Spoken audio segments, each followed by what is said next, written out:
Assalamualaikum warahmatullahi wabarakatuh. Saya Ainun Sukmanisa Fikria dengan NIM 2017-40-2005 akan menjelaskan mengenai kepemimpinan pendidikan. Yang pertama yaitu definisi dari kepemimpinan pendidikan tersebut. Istilah leadership atau kepemimpinan sejatinya memiliki sudut pandang yang beragam. Salah satunya sudut pandang dari Makawimbang. Makawimbang ini mendefinisikan kepemimpinan sebagai kapabilitas yang dimiliki oleh individu dengan tujuan membujuk orang lain. Secara praktis, dipahami sebagai kegiatan penataan dalam bentuk kemampuan untuk mempengaruhi tingkah laku orang lain supaya bekerja sama dengan baik dalam situasi tertentu. Kepemimpinan juga diartikan sebagai kepiawaian atasan dalam menjalankan peran kepemimpinannya dengan tujuan agar bawahannya bergerak berdasarkan keputusan yang telah ditetapkan. Orang-orang yang bergerak atau melakukan kegiatan dalam sebuah organisasi harus mengacu pada tujuan organisasi tersebut. Menurut Sutopo dan Sumanto, kepemimpinan pendidikan adalah kesanggupan pimpinan dalam menggerakkan orang lain secara sukarela agar tujuan pendidikan dapat dicapai. Sedangkan menurut Fatona, kepemimpinan kependidikan dimaknai sebagai kesanggupan seorang individu dalam membimbing, menggerakkan, mengarahkan, atau mengimplementasikan proses pendidikan dan pengajaran dalam rangka mewujudkan tujuan yang ditetapkan. Jadi, dapat disimpulkan, leadership pendidikan atau kepemimpinan pendidikan adalah kemahiran dan keahlian seorang dalam mempengaruhi dan mengarahkan para guru serta semua orang yang berada dalam naungan sekolah, tidak terkecuali warga masyarakat, agar secara aktif ikut berpartisipasi melaksanakan dan mengembangkan berbagai kegiatan pendidikan secara optimal dan berkesinambungan demi tercapainya tujuan pendidikan yang diinginkan. Selanjutnya yaitu fungsi dari kepemimpinan pendidikan. Depdiknas, Dirjen Pendidikan Dasar dan Menengah, menjelaskan kepemimpinan pendidikan diklasifikasikan menjadi 7. Yang pertama yaitu edukator, yang kedua manajer, yang ketiga administrator, yang keempat supervisor, yang kelima leader, keenam inovator, dan yang terakhir adalah motivator. Ini bisa disingkat menjadi MASLIM, yaitu untuk mempermudah dalam menghafalkannya. Yang pertama ya, itu fungsi edukator. Kepala sekolah menjalankan fungsi kepemimpinannya dalam hal-hal prestasi yang dimiliki oleh guru, kemampuan dalam membimbing tenaga peserta didik, kemampuan dalam membimbing karyawan, membimbing peserta didik, mengembangkan staf, kemampuan dalam belajar, serta mengikuti perkembangan ilmu pengetahuan dan teknologi, serta mampu memberikan contoh dalam mengajar. Yang kedua yaitu fungsi manajer. Fungsi ini meliputi kemampuan dalam penyusunan program, kemampuan menyusun organisasi, kepegawaian, menggerakkan staf, kemampuan dalam mengoptimalkan daya institusi pada lembaga pendidikan yang ditepati. Yang ketiga yaitu fungsi administrator. Fungsi ini meliputi kemampuan dalam mengelola segala administrasi yang menyangkut proses belajar mengajar, kemampuan mengelola bimbingan dan konseling, kesiswaan, ketenagaan, keuangan, sarana dan prasarana, dan mengelola administrasi persuratan. Yang keempat yaitu fungsi supervisor. Ini bermakna kepala sekolah bertindak sebagai manajer. Yang kelima yaitu fungsi leader. Fungsi ini bermakna kepala sekolah menjalankan tugas dan tanggung jawabnya sebagai inovator dan motivator. Yang terakhir yaitu fungsi inovator dan motivator. Pada fungsi ini, kepala sekolah menjalankan tugas dan tanggung jawabnya sebagai leader. Ahmad menyederhanakan ketujuh fungsi tersebut menjadi dua fungsi utama, yaitu fungsi manajer dan leader. Pertama yaitu fungsi manajer. Ini mencakup fungsi administration dan fungsi supervisor atau penyedia dengan tugas dan tanggung jawab. Yang pertama ada planning atau perencanaan, mencakup kemampuan menentukan tujuan organisasi, kemampuan merumuskan program institusi pendidikan, kemampuan menyusun strategi pengembangan, dan kemampuan menentukan standarisasi pencapaian tujuan. Yang kedua yaitu organizing atau pengorganisasian.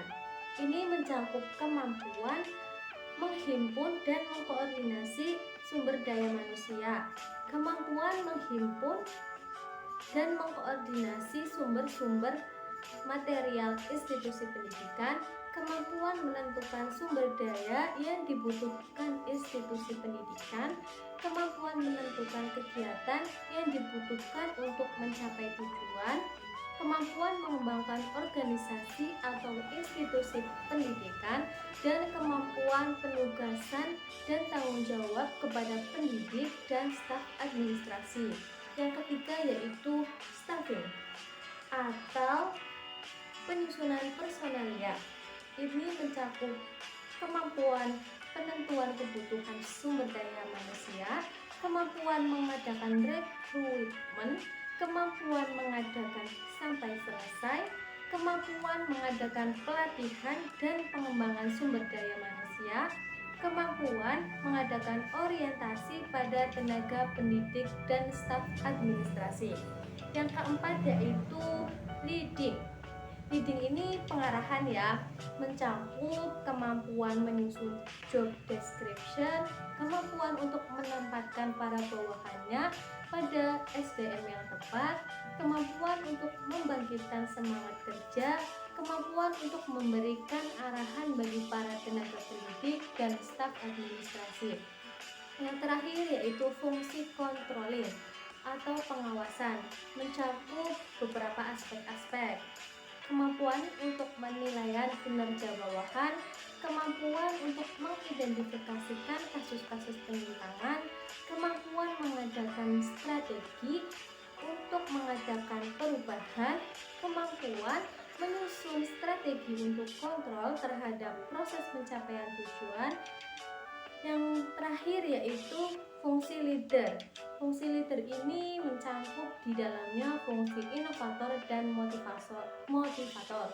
Sedangkan Hamdani mengemukakan fungsi utama dari pemimpin pendidikan yaitu ada 4. Yang pertama, mampu menciptakan suasana kerjasama dan persaudaraan yang baik sehingga pekerjaan yang dijalani terasa mudah. Yang kedua yaitu mampu mengorganisir bawahan sehingga tujuan dapat tercapai. Yang ketiga yaitu mampu membuat prosedur kerja untuk kelompok dengan melihat lingkungan sekitar sehingga dapat memilih prosedur yang lebih efektif dan efisien. Yang terakhir yaitu bertanggung jawab dalam menangani kasus bersama kelompok dan adil dalam memimpin kelompok. Dan menurut Wahjo Sumijo, kepemimpinan pendidikan itu ada 7 poin ya. Yang pertama yaitu bertanggung jawab agar para tenaga pendidik, staf administrasi, dan siswa menyadari tujuan institusi pendidikan yang telah ditetapkan. Yang kedua yaitu bertanggung jawab untuk menyediakan segala dukungan, peralatan, fasilitas, segala peraturan, dan suasana yang mendukung kegiatan. Yang ketiga yaitu memahami motivasi setiap tenaga pendidik, staf administrasi, dan siswa. Mengapa mereka bersikap dan berperilaku baik yang bersifat positif maupun reaksi yang tidak mendukung. Yang keempat yaitu sumber inspirasi bawahan. Yang kelima yaitu menjaga keseimbangan antara tenaga pendidik, staf administrasi dan siswa, serta kepentingan masyarakat pihak lain. Yang keenam yaitu menyadari bahwa esensi kepemimpinan adalah kepengikutan atau the followership, yang artinya kepemimpinan tidak akan terjadi apabila tidak didukung oleh pengikut. Yang terakhir yaitu membimbing, mengadakan koordinasi kegiatan, mengadakan pengendalian atau pengawasan dan pembinaan agar masing-masing anggota atau bawahan memperoleh tugas yang wajar dan proporsional. Selanjutnya yaitu kualitas kepribadian pemimpin yang besar. Kualitas kepribadian pemimpin yang ideal penting seyogianya dimiliki oleh seorang pemimpin, tidak terkecuali pemimpin pendidikan. Seorang pemimpin harus mampu bertemu sesering mungkin dengan para anggota organisasi pendidik dan tenaga pendidik lainnya, bahkan dengan staf lainnya. Seorang pemimpin juga harus mampu merangkul anggota atau bawahannya dari semua lini tanpa membedakan fungsi dan posisi masing-masing. Di samping itu, pemimpin juga harus mampu mengarahkan, menyemangati, dan mendorong para pendidik, tenaga kependidikan, dan staf lainnya. Kualitas kepribadian yang dapat menjadikan seorang pemimpin menjadi pemimpin yang besar dicirikan sebagai berikut. Yang pertama yaitu fokus pada apa yang dilakukan. Yang kedua yaitu memiliki rasa percaya diri yang baik. Yang ketiga yaitu transparan pada hal-hal yang memang seharusnya jujur. Yang selanjutnya memiliki integrasi tinggi terhadap komitmen.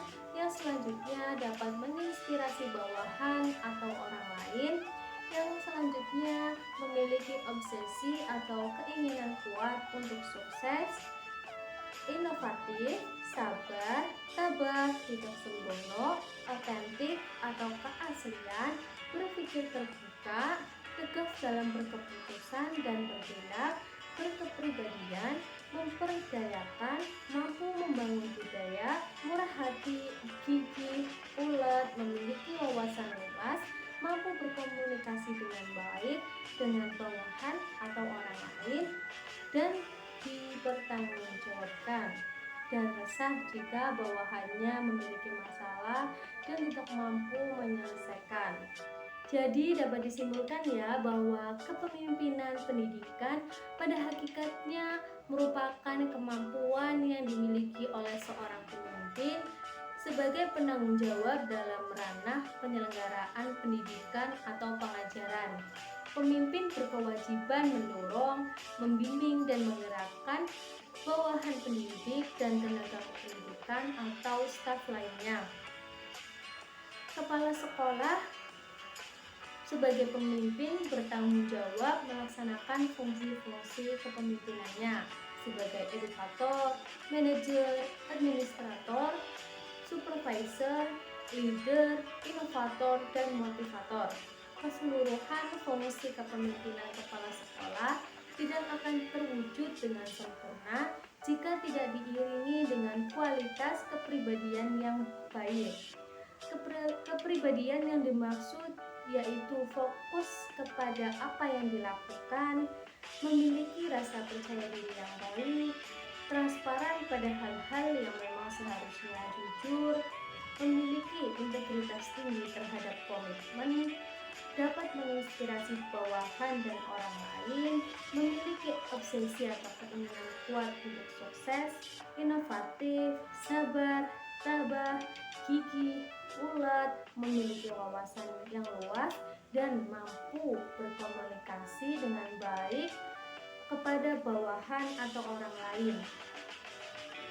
Mungkin itu saja yang bisa saya paparkan. Mohon maaf banyak sekali kesalahan atau tutur kata yang salah. Assalamualaikum warahmatullahi wabarakatuh. Sampai jumpa lagi.